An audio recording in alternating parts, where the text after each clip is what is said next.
The March of Time.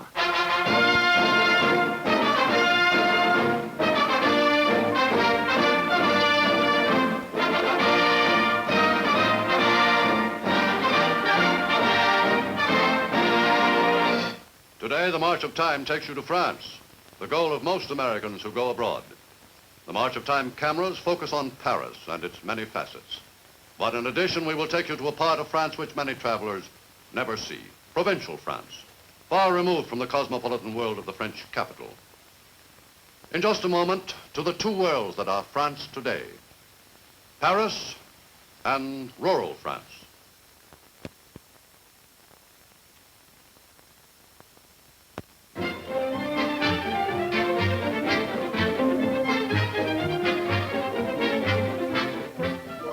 The traveler in France meets the country first on the boat train from Le Havre. The excitement of being in a foreign land is heightened as the customs officials begin their check on the passengers' baggage and passports. As the train pulls into the Gare Saint-Lazare, many of the visitors experience the exhilarating feeling of being in Paris for the first time. It's an unforgettable moment. These posters make you a little homesick? They certainly do, Van. I always think of France at this time of the year. I remember the last time I pulled into La Gare Saint-Lazare. Each time I go to Paris, my heart beats a little faster. Well, you know, after all, Paris was the town where I was born. There's no city like it. I quite agree with you. You can't be sad in Paris for a very long time. Yes, Jacques. At any hour of the day or night, people in Paris always seem gay. The first thing the visitor discovers is how much the Parisiens like to sit in cafes and contemplate the little ironies of life.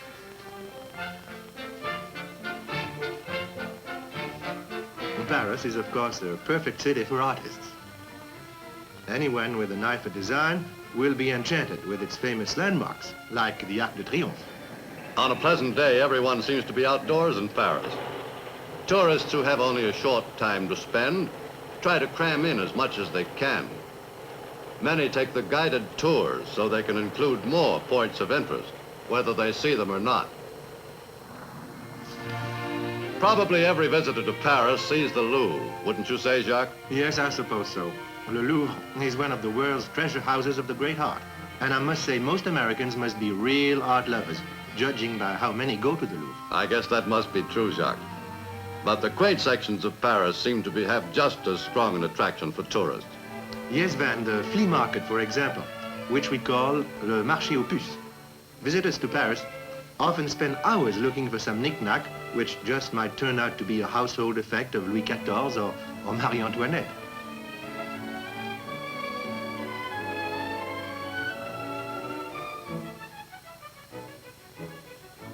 To most travelers, the Eiffel Tower, La Tour Eiffel, symbolizes the very heart of Paris. And what a wonderful setting for lunch, with the city lying at your feet.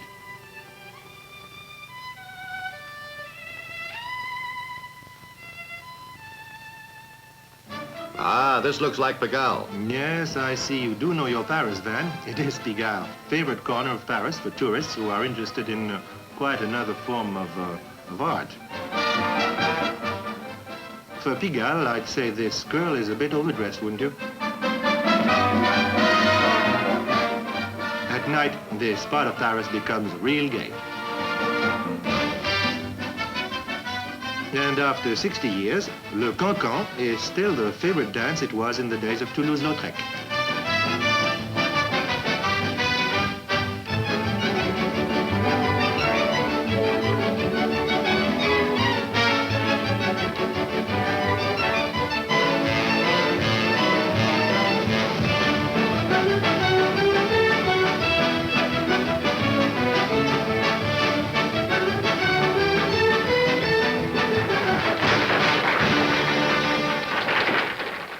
Well, Van, that's Paris. That's what most Americans see when they visit France. That's right. And I'm afraid in most cases that's all. Yes, much as I love Paris, I must admit it's not really typical of France. To see the heart of France, I think one should go to Brittany or to Normandy, the Auvergne, or one of my favorite spots in the world, the Dordogne Valley. Down toward Bordeaux. Yes, it's a 7-hour drive out of Paris, but as it's not on one of the main roads south, most of the tourists miss it. Well, I'd like to show you where it lies. About 320 miles south of Paris, the Dordogne River winds through one of the most beautiful regions of France, empties itself into the Gironde and then into the Atlantic Ocean. In the valley is a beautiful little village called BEAULIEU, which roughly translated means Pleasantville. Well, if you're looking for the real France, Van, that's it. This is a traditional country dance, Van, typical of the Dordogne Valley. You can see it's not meant to be danced in a ballroom. Sort of a French holdout, isn't it? Very much so. These are the villagers of the Dordogne Valley. Right now, they're enjoying life to the full. This is really the simple life. These country people rarely visit Paris. And some have never been more than a dozen miles from their homes in all their lives.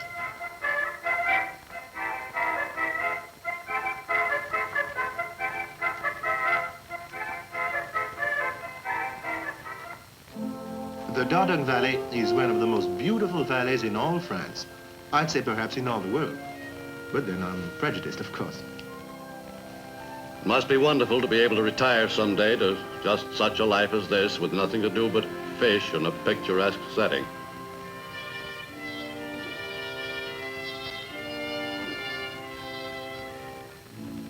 Or perhaps tend a few sheep for a little variety now and then. Pleasant to think about, surely. But I wonder, Van, if it might not prove perhaps a little too quiet as a permanent life.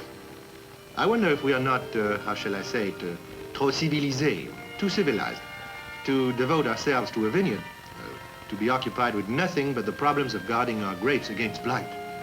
Certainly be worth trying.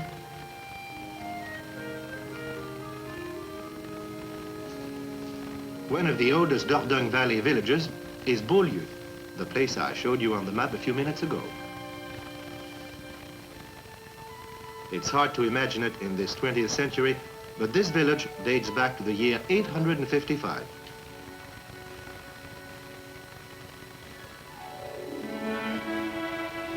This is one of the big moments of the day. The arrival of the postman with letters and the newspapers from Brive or Périgueux, or perhaps even from Bordeaux or Paris. I probably needn't mention that the postman is a close acquaintance of everyone in the village and knows their whole family history.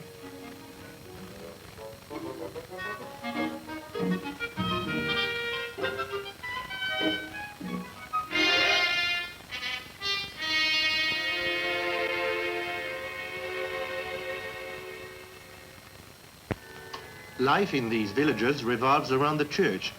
This is one of the finest examples of Romanesque architecture in France today, dating back to the year 1125.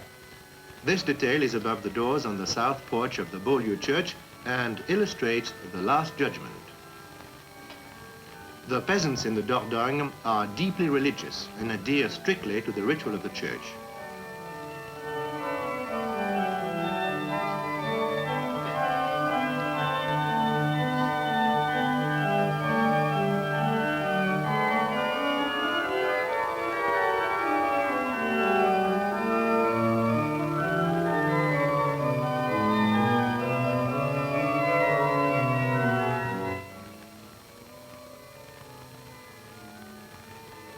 I gather that the pattern of life in BEAULIEU hasn't changed much since the 9th century. Is that right, Jacques? Yes, that's right, Van. The baker bakes his bread the same way his predecessors did centuries ago.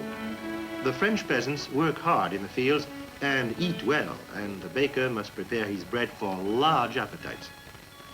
You may find it hard to believe, Van, but one of those loaves will disappear from the table before the end of one day in any Dordogne village.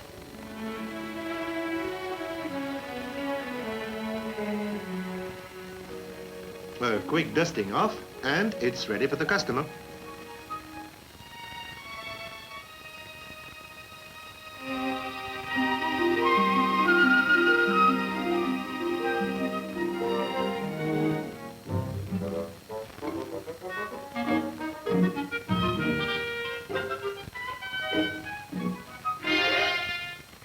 The people of BEAULIEU seem to be pretty well supplied. Yes, and they eat well, and it doesn't cost them a fortune either.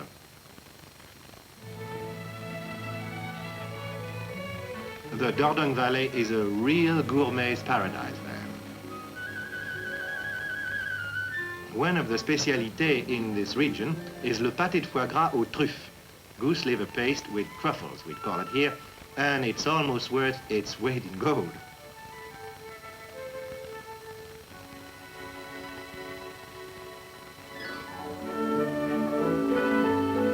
The people in BEAULIEU seem to be living in another century, but they don't miss the conveniences of today at all. No, Van. In the French countryside, the women still grind coffee just the way it's been prepared for a number of generations back through the history of France.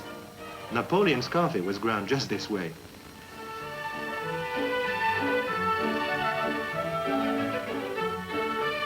An American housewife would find the arrangements for washing clothes in the Dordogne Valley a little primitive, I'm afraid. I think so, Jacques. It seems to me as though the only innovation they've introduced in the last couple of centuries is the roof they've built over the pool. Do they all wash clothes this way? Yes, in the country they do.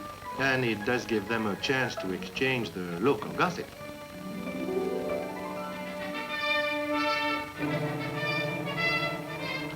This man is making wooden shoes. In France, I thought they were only worn in Holland. No, no, the French farmers find them ideal for working in muddy waters.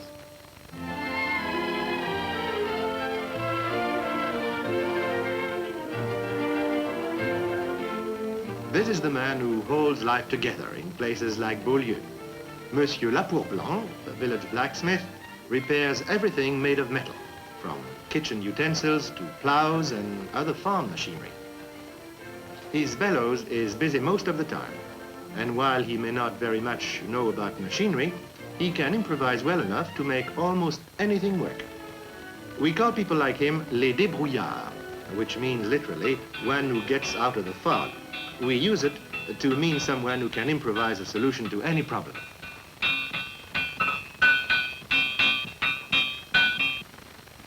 And here, you must admit, is a real problem. This car is a Citroën. I'd say it's at least 30 years old, but it still serves its purpose. I hope he can make it start.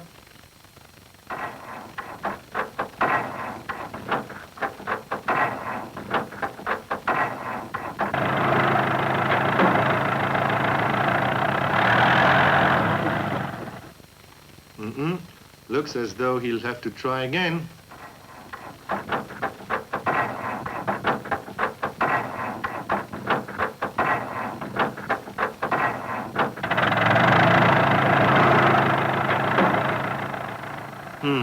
Enfin.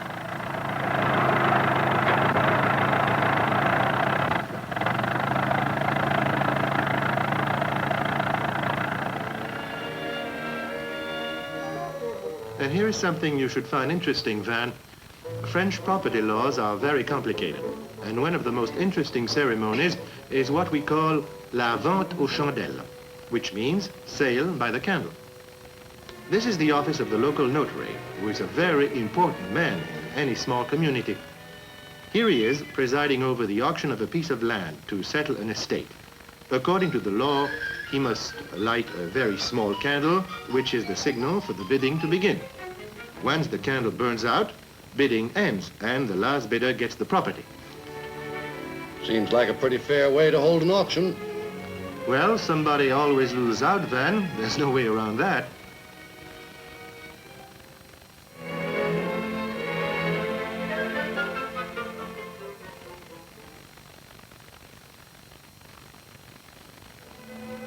Outside the church in BEAULIEU, there's a weekly event of great importance to the town, the market.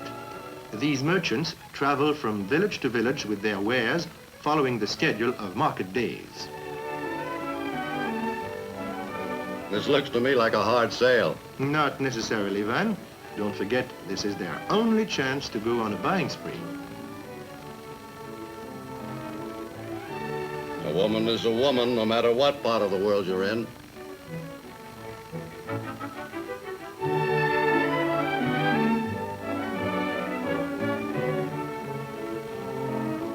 The men are most interested in the machinery on exhibit, especially farm equipment from the USA.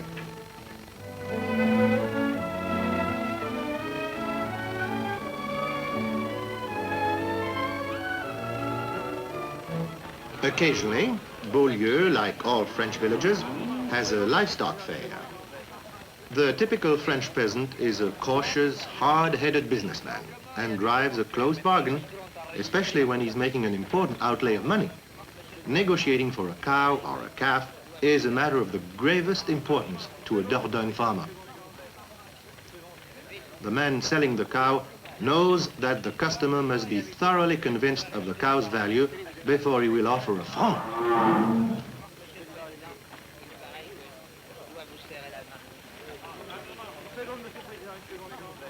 And it's a sale. The farmers seal the bargain with a handshake to make it official. On market days, the farmers relax for an hour or two at one of the cafes along the Dordogne, playing manille and sipping their favorite drink, a licorice-flavored aperitif called pastis. And all the sales come in for a careful analysis, right, Jacques? You've hit it, Van.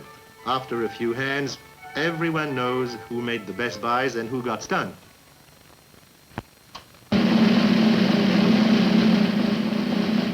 This practice goes back a number of centuries, Van, but this is the 20th century in Beaulieu. Even today, the town crier announces births, deaths, and marriages. And here is Monsieur Cérus, the town crier of Beaulieu, the garde champêtre and tambour de ville. Sometimes he pronounces the news that a dog is lost, but here he announces a forthcoming marriage.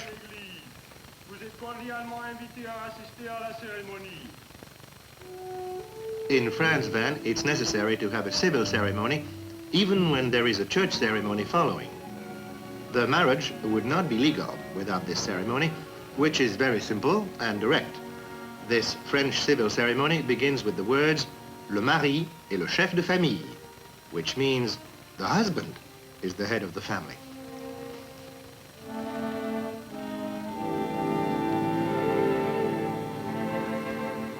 Then I take it it's off to church. Yes, Van, and this is the ceremony which all involved regard as the real wedding.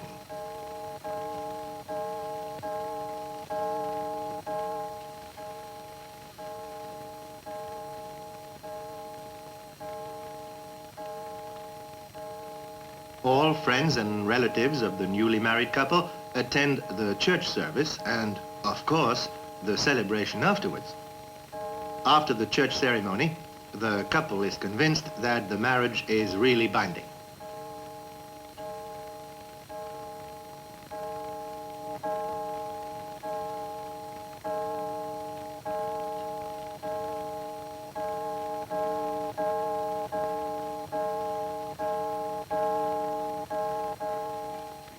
The banquet following the wedding is often held in a pavilion set up in the garden of a farmhouse. The pièce de résistance of this feast is the traditional wedding cake, topped by the familiar bride and groom. The parents of the bridal couple recall the big day in their own lives.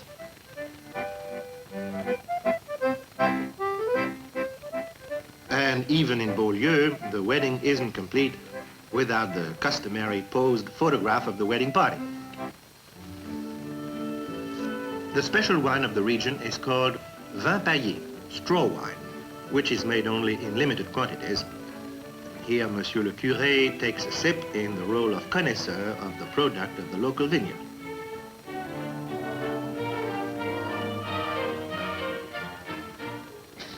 The peasants of Beaulieu love this wine, which is almost unknown elsewhere in France.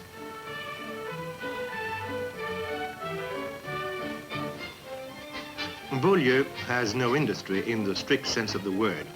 The closest thing to it is the making of walnut oil, which is used in place of olive oil in cooking and on salads. The walnut oil, which is produced in Beaulieu, is in great demand in the countryside surrounding the village.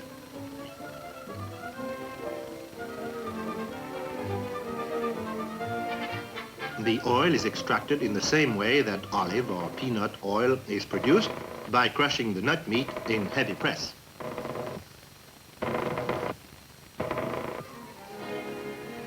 Cramming geese for foie gras is a French practice which flourishes in the Dordogne Valley.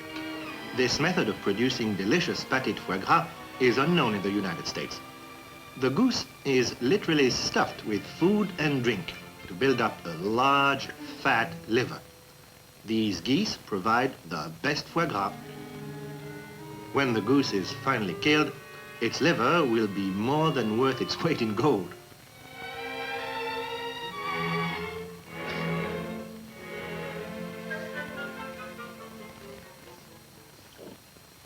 Another favorite French food is the truffle, an underground mushroom which is rooted out of its hiding place by the farmer's pigs.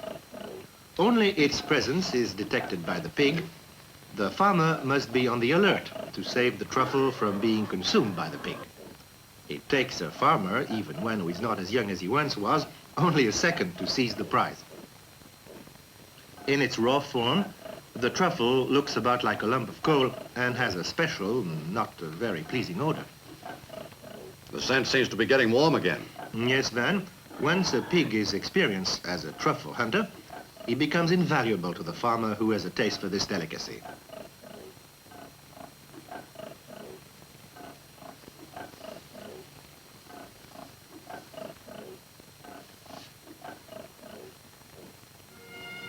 Here, in this little inn near Beaulieu, the specialties of the house all seem to be concerned with truffles. Here they form the principal ingredient of a dish called Truffle sous les cendres, or, literally translated, truffles under ashes. The truffles are encased in a folded pastry covering and prepared for baking.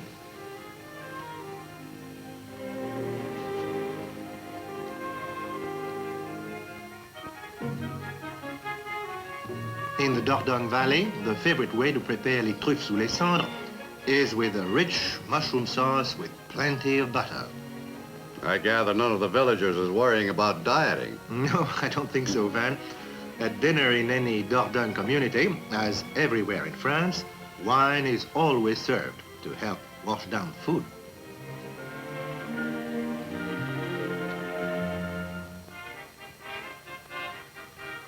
At a really festive dinner like this one, foie gras is a standard course. This would be a product of their own farmyard, wouldn't it, Jacques? Yes, Van, this foie gras is undoubtedly the liver of one of their geese, but that doesn't keep them from enjoying it.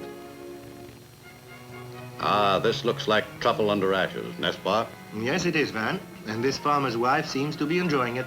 Of course, in Beaulieu, truffe under ashes is about as unusual as an order of ham and eggs here in America. And just about as popular, I'd say.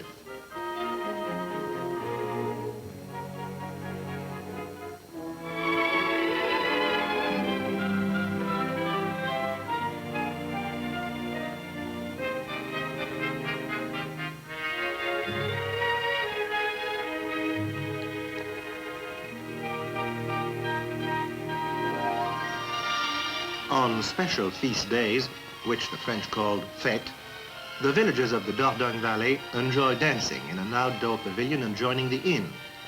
No matter how tired, they all feel young again and join in the dance. It looks like a pretty happy life, Jacques. Even if it is a little quiet. Yes, Van. Like the turning of the mill wheels, life in the Dordogne follows the same pattern year after year. It isn't terribly exciting, but I think the villagers of Beaulieu live a life that's just as full as that led by the sophisticated Parisian. Yes, I think that being a miller in Beaulieu would have its advantages, Jacques.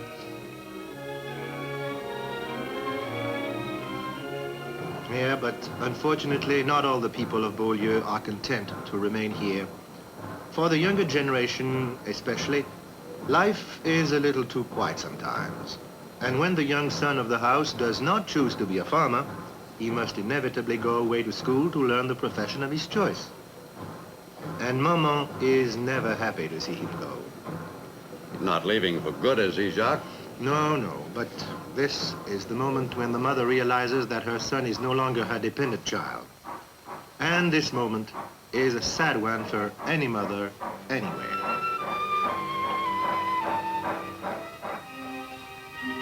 Eh bien, the young may leave, but life goes on in Beaulieu without change. The French, they say, are philosophical about life. In Beaulieu, the villagers have learned that it does not pay to worry, that life goes on just as it has for centuries, in spite of war and threats of war. In the valley of the Dordogne, the people take life as they find it. Time marches on.